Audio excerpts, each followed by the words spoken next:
So the GBV campaign, if you may allow me to define what GBV is. Sure. Yeah, GBV is what we call gender-based violence that is effected on a person based on their gender. Mm-hmm. So it can be affected on a woman or a man, children, but by a different person of a different gender, taking advantage of the vulnerability of their gender. Mm-hmm. So this campaign that we're doing, it's a campaign for awareness and education, particularly with a focus on women, mm-hmm. against GBV in transport system.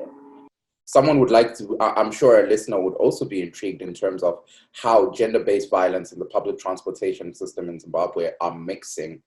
What exactly do you guys mean when you talk about gender-based violence and women experiencing this and the public transportation system?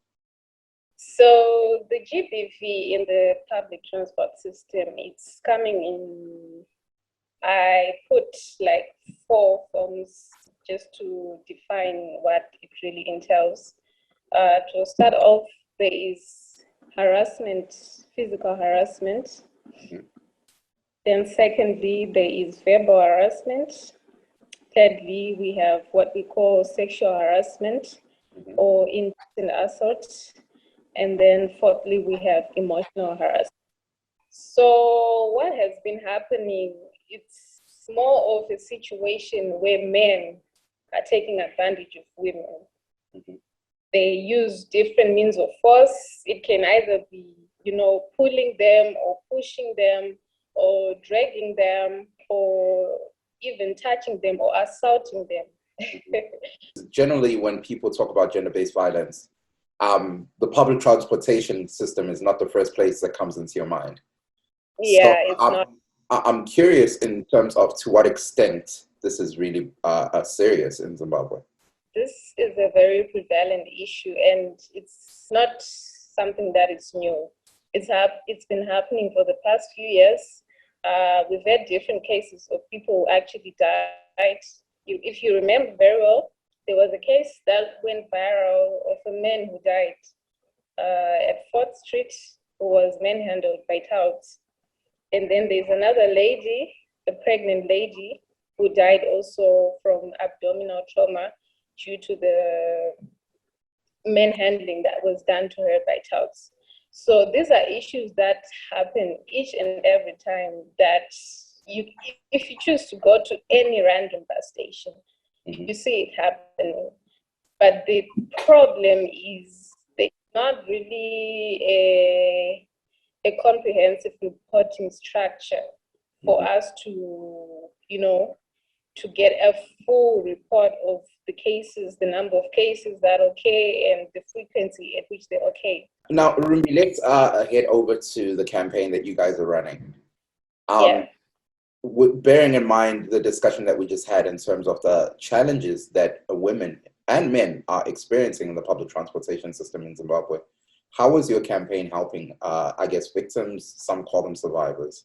So we're doing on-spot education campaigns, information campaigns, where we go to each and every bus station and we just, hold some random talks with random women that we see there, and we educate them on their rights. For example, the Constitution of Zimbabwe, in terms of Section 51, everyone has a right to human dignity, and also the right to equality, and also the right to freedom of movement, and also the right not to be treated in a degrading or inhuman manner.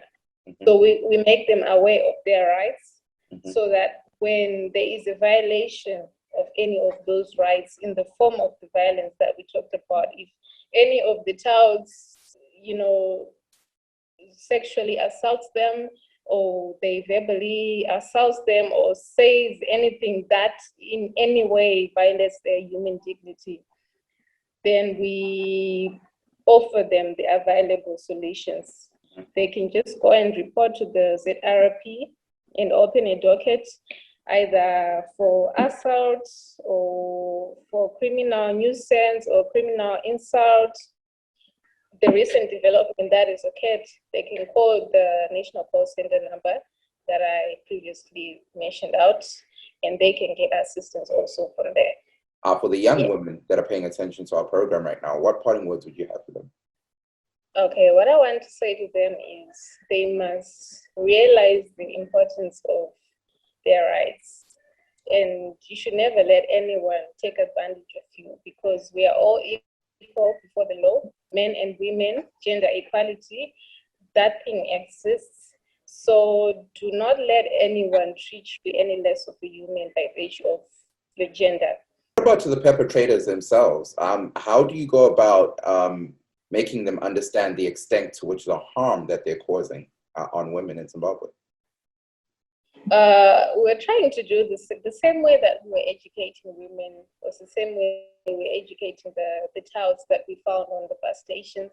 Mm-hmm. But unfortunately, they did not take up our information positively.